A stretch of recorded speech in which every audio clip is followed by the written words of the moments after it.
cabinet ministers as he wishes and dismiss them as he wishes, Mr. Speaker. But now under this new constitution, there is a requirement, constitutional requirement, that any nominee that has been brought by the President must be approved by this House. And today we are here, Mr. Speaker, exercising that constitutional mandate. And that's why I want to urge my colleagues to take this matter of the approval very serious, Mr. Speaker. The confirmation of cabinet nominees, Mr. Speaker, is not just a procedural, Mr. Speaker, formality, but it's a vital process that shapes the trajectory of the governance of our country, Mr. Speaker. Mr. Speaker, long time, and you are a veteran politician as you are a lawyer. Mr. Speaker, the President used to nominate anybody if he feels like. Whether you are academically qualified, whether you have the experience, doesn't matter. Even if you have never stepped in a classroom, Mr. Speaker, the President has the prerogative to appoint you as a minister. But at this point in time in this country, Mr. Speaker, you will be nominated and Parliament will look at your suitability and whether you have the capacity to perform, Mr. Speaker. So for that reason, Mr. Speaker, these nominees went through rigorous evaluation, Mr. Speaker, and looked at the experiences, Mr. Speaker. And I want to take this opportunity to thank you as the chairman of the committee, because this committee has put a lot of man-hour into this matter, Mr. Speaker, took a lot of time to scrutinize these members, Mr. Speaker.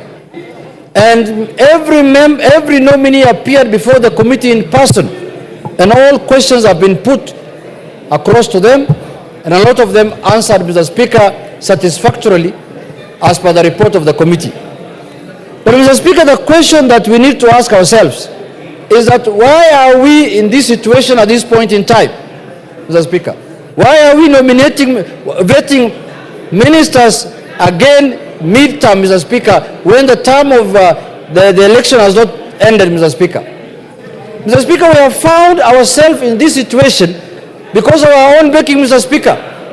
And one of the things that has come out in the vetting process is that the issue that has brought us to this situation was captured very well in our vetting process, Mr. Speaker. And we captured that the issue of arrogance, opulence, and the show off, Mr. Speaker. And we put those questions to the nominees, and majority of them took their time to answer that question, Mr. Speaker, and told us that they are not people of show off. Order, members. Order. Members on the majority side, try and minimize your levels and tones of conversation so Mr. that Speaker, we can follow the proceedings. Mr. Speaker, members of the majority side, some of them are being disturbed by what has happened in the vetting committee, the rejection of one of the nominees, Mr. Speaker. Mr. Speaker, we must have a vetting committee. And what the committee has done must be taken very serious, Mr. Speaker. The committee spent many man-hours to check on the suitability of every candidate, Mr. Speaker. And the committee is not doing any victimization. The committee is not doing any victimization. The committee did their work in accordance with the Constitution and the laws of the country, Mr. Speaker. The Parliamentary Approval Act, Mr. Speaker. If a nominee is incompetent, the committee cannot say anything other than that he is incompetent or she is incompetent, Mr. Speaker. Mr. Speaker. Order. Member for Hiyo. Order. Take your seat, Junet. Member for Hiyo South. I'll give you an opportunity to have your say. This is not a public rally. This is the National Assembly of Kenya. The right for everybody to say what they are saying corresponds with the right for everybody to listen to those who are saying. Just listen to your colleagues, you'll also be listened to in the same decorum.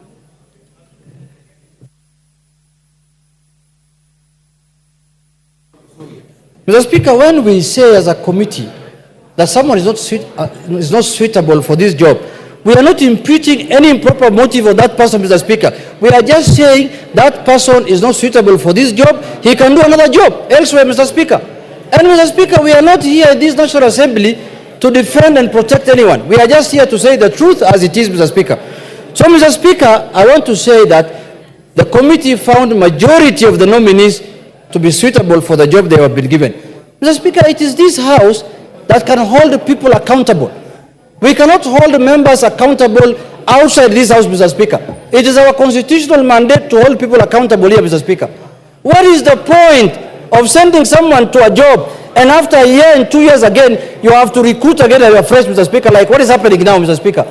We must take our job very serious this time, because the ministers that we vetted at the beginning of this term were assumed that they are going to finish their term up to the election, Mr. Speaker. But they couldn't do. Out of 22 cabinet ministers who are in office, almost over 10 of them are not in office as we speak today, Mr. Speaker. 10 of them are at home. Give him another 5 minutes.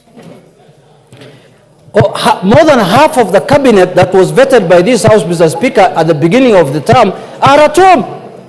They have all been dropped because of reasons, incompetency, and other issues. So, Mr. Speaker, it is the prerogative of this House to decide who is going to be approved and who is not going to be approved.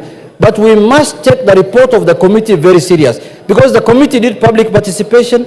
They interviewed the nominees, they listened to them, they looked at their CVs, they looked at their compliance documents, they looked at their physical appearance, they looked at their mental everything, Mr. Speaker. So, Mr. Speaker, I urge this House, let us not belittle the report of the committee. The committee report is as important as what we are going to decide here, Mr. Speaker. Mr. Speaker, the other issue I want to say is that we looked very much on the issue of integrity and accountability, Mr. Speaker. There were allegations that have been raised by certain members. There were issues that were raised against, for example, a nominee, Honorable Oparanya, Mr. Speaker. Issues of corruption, and we clarified, we said that the EACC has written, and the Director of Public Prosecution wrote to Parliament and said that there are no charges against that nominee, Mr. Speaker. And based on that, we made a decision. And himself, he appeared there and said, if there is any iota of evidence on him, on allegations of corruption, he is willing to resign, even if he is appointed, Mr. Speaker. Issues of drugs were raised about Hassan Ali Joe. The Minister for Interior, by then George Saitoti, came here and brought a report against him. Later, a report was brought to Parliament a week later that clearly, Mr. Speaker, we looked into all those issues, Mr. Speaker, and we cleared all those people. Issues of opulence, sideshow, what's called arrogance, and sort of leveled against Honorable Murkomen. We looked at him, he came with a tie and a suit that did not look very expensive for that day. He should not put on another one going forward. He should continue with the same ones that he came to the committee, Mr. Speaker. And it was clear on those points, Mr. Speaker.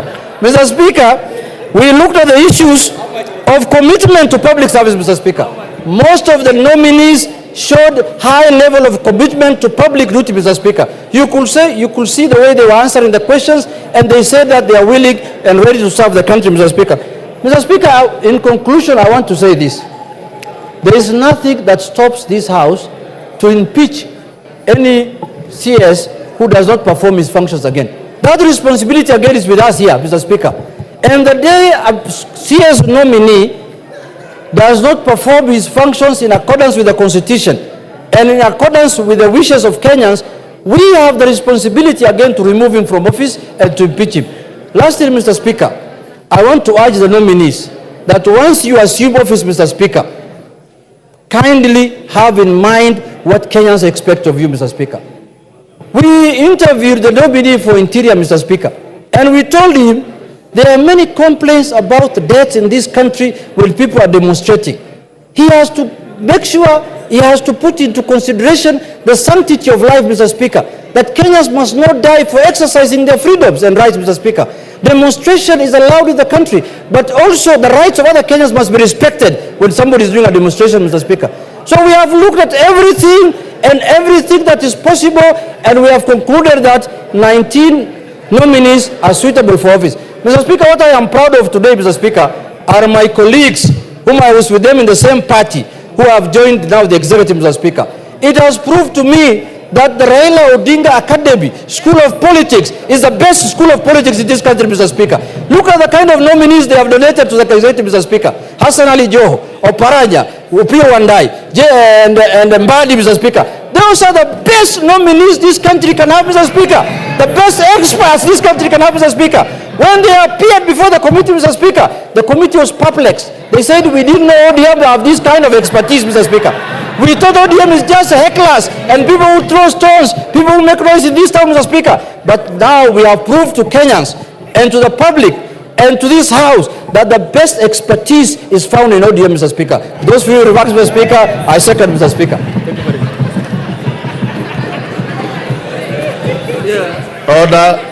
Honorable members. Order. Take your seat.